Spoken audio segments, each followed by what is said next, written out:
as we were talking about revocable and irrevocable letter of credit, we'll get into much detail and we'll talk about how, in case of irrevocable, it becomes very challenging for both the parties to change it because they have agreed upon the same, and unless they come onto the same page again, unless those conditions of your LC state otherwise, it is always irrevocable.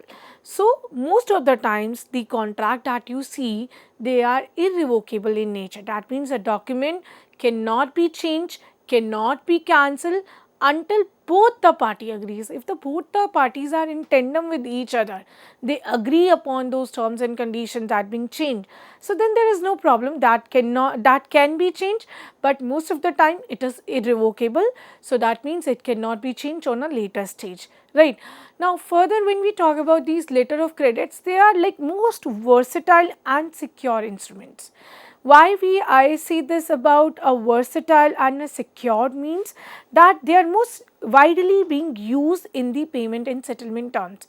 Number two, they are secured from the exporter's point of view, since he has to only ensure that the goods are shipped to the customer, right, and he need not to worry about again the payment that being deducted, the quality standard, or the risk that the importer will outrightly reject the consignment. So that way he is secure about that his consignment is being accepted in the international this transaction, and he will receive the payment for the same. So since LCs are credit instruments, so that is why these importers credit with their bank is used so as to obtain an letter of credit, because for a credit instrument you need to have, that is where the role of bank and financial institutions come in place, and especially in case of your international transaction. Importer will do what? Importer will request its issuing bank. Again, the issuing bank will not be providing that letter of credit for each and every importer. It will look into the credit worthiness of the importer, whether the importer is having that much funds or is having that much credit worthiness wherein the the payment is to be assured by the bank. Then only the bank would assure the payment. That letter of credit is what? It's just like a promise by the bank that no matter what, this payment will be paid by the issuing bank. So banks will provide that guarantee only when the customer is big enough, when the customer's credit worthiness is good enough, then only the bank would take that responsibility. So herein the importer pays the bank a fee, wherein then only the issuing bank will provide such services for the importer. So once those fees are payable to the bank, then LC is issued, or that request is entertained by the bank to act as an issuing bank on behalf of the importer. So an LC is very useful when these credit information about a foreign buyer is otherwise very difficult to procure about, right, because the exporter is unaware about whether the buyer's credit worthiness is good enough or not. So that way is when we say LC. So LC is a very secured method, because herein the bank is taking that responsibility to pay on behalf of whom? The foreign buyer, because the exporter is unaware about that whether the credibility of your buyer is good enough or not, because sometimes it becomes very difficult to obtain, and sometimes foreign buyers credit worthiness is unacceptable. So in that case the exporter is satisfied when this credit worthiness is being provided, substantiated by the importer's bank. So that brings, it becomes very assured sort of your transaction, wherein the exporters are sure about that, okay, this LC being generated by this issuing bank, so that means no matter what, the bank will provide the payment for the same. Again, the exporter would look into the bank's stability, whether the banks are stable enough to provide the payment or not. So that means there are various other pointers that are to be looked upon when deciding the payment settlement terms. Another category of this LC is your confirmed letter of credit. Now, when we say confirmed, when this word is being attached to this LC, that is your letter of credit, a greater assurance, a greater degree of protection is afforded to the exporter when an LC issued by a foreign bank, which is the importer's issuing bank, is confirmed by a bank. So, that means we see that now this is like a double surety that not only the bank is an issuing bank, but it provides a confirmed letter of credit that no matter what, be the political situations, be the economic situations, be the situation between the exporter and importer, the bank will make the payment on behalf of the importer. So, that ways this is just like the most secured option to the exporter next to your advance payment. So, that ways this is like much preferable by the exporters in the international settlements. So, you would see many a contract wherein this LC is being used as a payment mechanism to settle a transaction between the two. So, the exporter generally they consider getting these confirmed LCs if they are concerned somehow about the credit withstanding of the foreign bank. So, they do what is they will ask for a confirmed LC. Let us suppose you are dealing in with such a country where there are political situations are not so stable, right, or the economic situations are very fragile. So, in those cases exporters will do what? It will ask for the confirmed letter of credit, because he is unsure about whether the credit withstanding of that foreign bank is good or not, right, how much risky proposition that is, right. So, that means it will ask for a confirmed LC, and when it asks for a confirmed LC, it gets an assurance. No matter what, he will receive the payment, right. So, it is advisable that when an exporter is trading into or is operating in a high risk market where there can be political turmoil, there can be economic collapse, or there can be devaluation of the exchange currency. So, that can make a risk or put out a risk onto the payment. So, that ways the exporters would always ask for a confirmed LC, or rather they should consider getting their confirmed LCs in such scenarios, right. Then only the payment will be secured, then only the exporter will be assured of such a big consignment he is dispatching to that unknown buyer. So, that ways he gets a assurance with respect to the same. Now, the third mechanism or the third payment on which your mode in your Airtel payment gets settled out is your open account terms. Now, when we say open account term, that means that herein the exporter now becomes a little disadvantageous and the importer takes a first seat. So, that means what? Herein this spectrum gets onto a different mode wherein the open account payments in the international trade, the exporters, they will get the payment after a due period of 30, 60, 90 or even a longer period of time. So, herein what will happen? The exporters can offer these very terms for payment in international trade by shipping goods to international customers even before they receive the payment for those goods, and generally the payment gets settled in 30, 60, 90, 120. So, this is what is the period of days into which, and sometimes it takes even a year to get the payment settled. So, that means open account terms means that you ship the consignment and the importer has received the consignment. Even after receiving the consignment, those quality testing being done, those inspections being done by the importer will take a sufficient time window to make the transaction, right. So, herein the importer will take those 30 days, a minimum of 30 days or 60 days.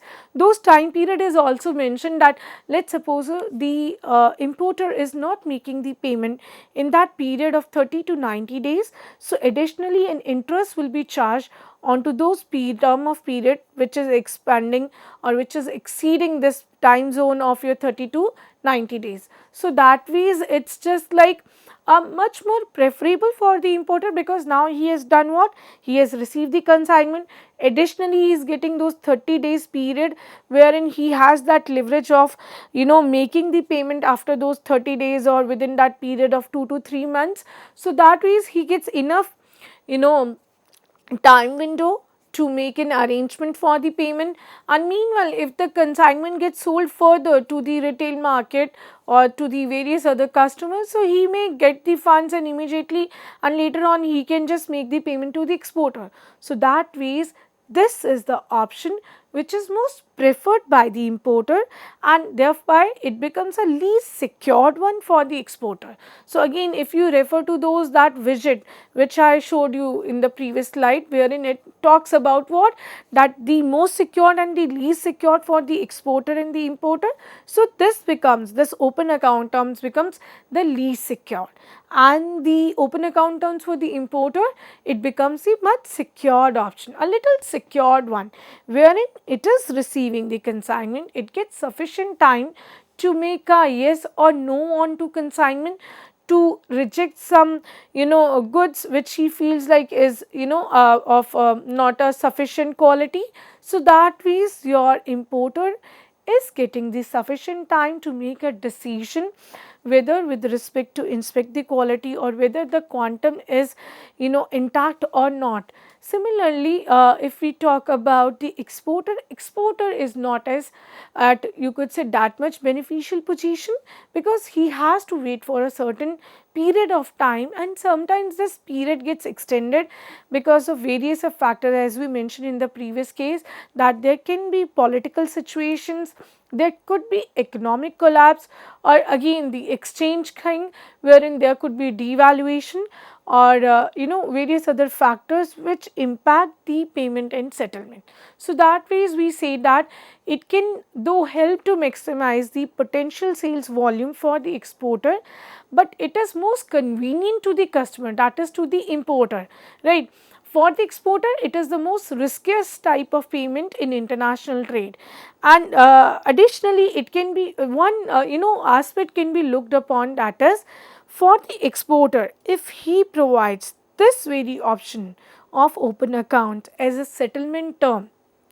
So in that case, what will happen? He will get multiple opportunities to trade in the international market, because the importer would be readily happily you could say to accept such consignments wherein he has to make a payment on a later note. So if the payment is to be made on a later note, he will be like more than happy to accept such exporters, but it becomes very risky proposition for the exporter, though it will maximize that potential sales volume for the exporter, but he has to check that value proposition model, wherein it will see into whether the sale that being generated through this very mode of payment is worthy enough to take the risk of non-payment for that period of 30 to 90 days, right. So that means he has to see for what is the potential of the sales volume. So he will consider that decision, that whether those additional sales volume is worth the risk of payment default, and he will take these steps accordingly so as to mitigate that risk, right. And this can include routinely conducting those customer credit checks and looking for the ways through which it may minimize the impact of payment default. So it will see for, okay, the customer is credit withstanding is good enough or not, and secondly it will be offering such method of payment to only such customers who is a regular customer to the exporter. So if the customer is not so regular, or if the customer is a first time customer that the exporter is dealing up with, so in those cases the exporter will not float such option to the importer. It will go on to other modes of your payment, which is your advance payment or your LC per se. So that ways the exporter will offer such options to only those set of your buyers which he has a trust upon, that they would not default from the payment, because payment in international transaction is big enough and there are greater risk associated with the same, because they have already paid for the carriage, they have already paid for those terminal charges, they have already paid those taxes, customs which are ancillary to these consignment. So that means there is a much big risk that is being associated. Again, not just this, but the repute of the trader. So that is why he has to be very careful while looking into the nitty-gritties of the payment settlement terms, whether it is your open account terms or your LC or in advance payment, right. Next one method is your consignment. So consignment in an international trade is a variation.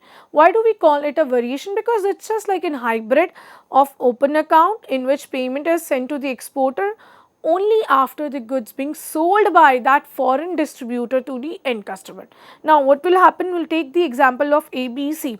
So A is the exporter, B is the importer, and B further sells the goods to the C in that international market, right, that is the end customer. So here in this method of consignment, what will happen, B says to A that whenever this entire consignment is being sold to C, then only I will make the payment to A. So that ways it's the most riskiest proposition for the exporter, because he is not going to receive the payment, he is only going to receive the payment once entire consignment is being sold by this person B. So until unless this person B, who is an importer, makes the entire sale of the consignment to be sold to the further customer, be it your C, D, E, F and so on. So until unless that entire goods have been sold by this foreign distributor, which is your B, to the end customer, the payment will not be made to the exporter. So that is why it is based on such a contractual arrangement in which the foreign distributor, this B, which is an importer, he will receive, he will manage, he will sell the goods for the exporter in this international market, and who will retain this title to goods until they are sold. So that means now for the exporter, now see this situation wherein the exporter's payment is not received.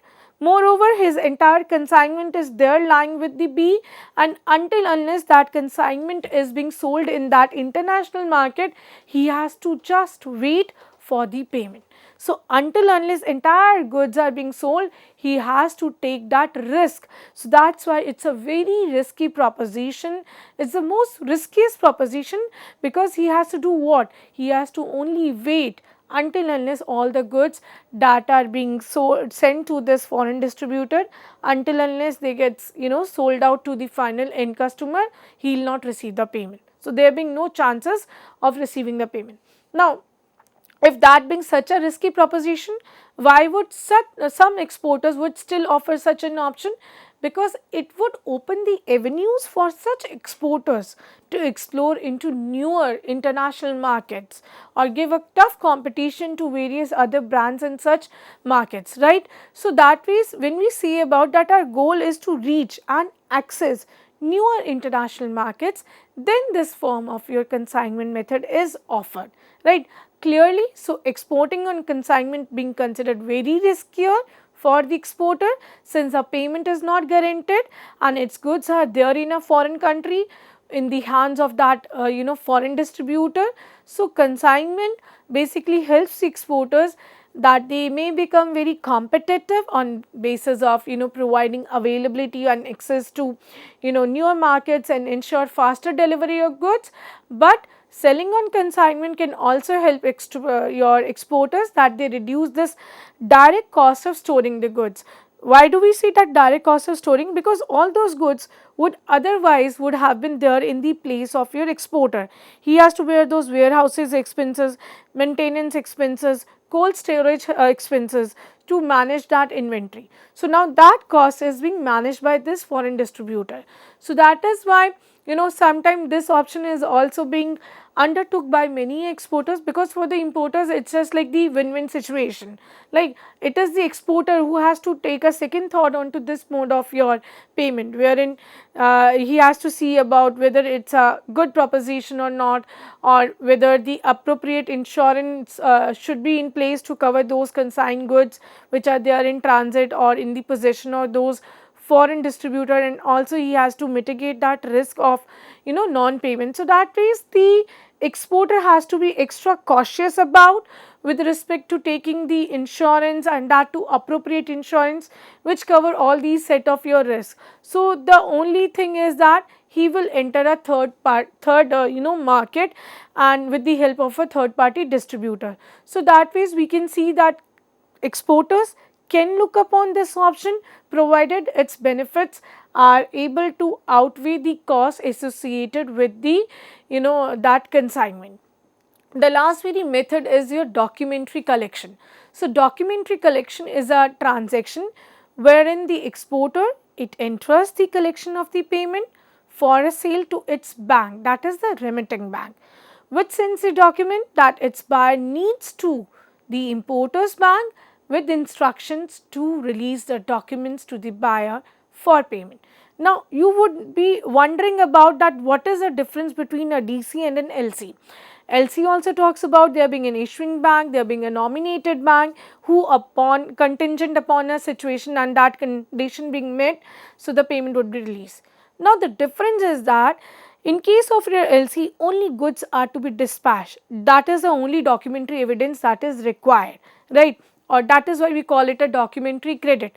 But in case of documentary collection, there is a set or series of documents which are to be provided by the seller to the buyer, then only the payment would be conducted. So herein we will say documentary collection will be such a method whereby these exporters, they trust the collection of the payment for that sale that they make to this importer to its bank only, that the bank will be the one who will be there responsible for receiving the payment, and then therefore they send those documents that its buyers need to the importer's bank, right. So importers will send those instruction, and similarly the exporters will be receiving the payment when submitting all those documentary evidences, right.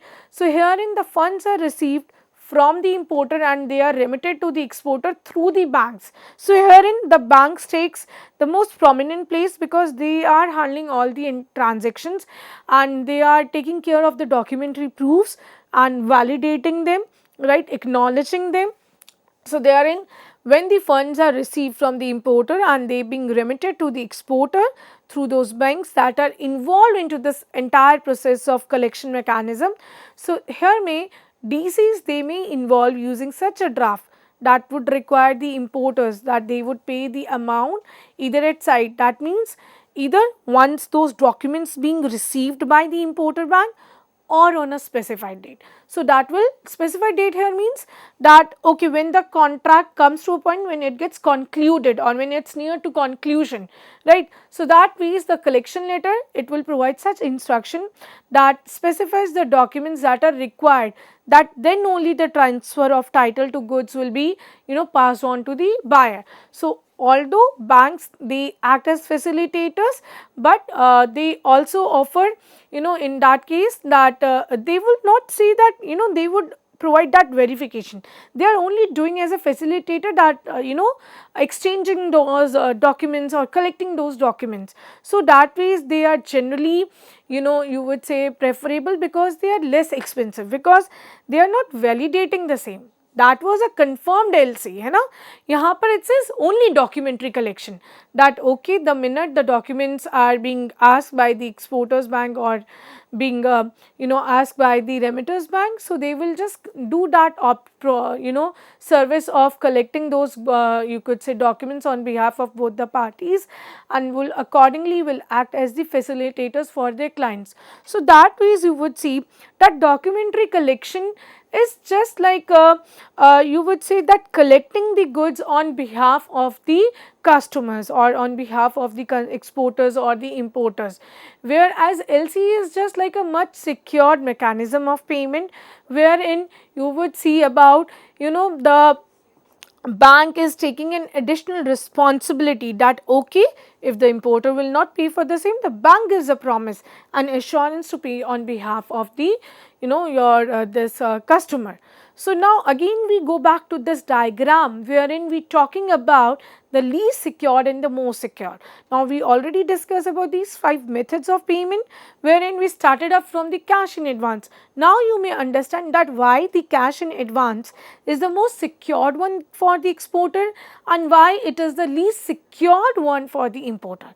Similarly, if we go about letter of credit is again, as we discussed, it is the second most preferable one for the exporters in the international market, because it gives them an assurance that their amount will be received once the goods are dispatched by the exporter, right, and that is why it becomes a very less secured method for the importer. Then comes your documentary collection, which is way in between, mostly being used by your exporters and importers, where the banks engage into role of these facilitators who collects those documents, and the minute those documents being collected, they will discharge the payment, right.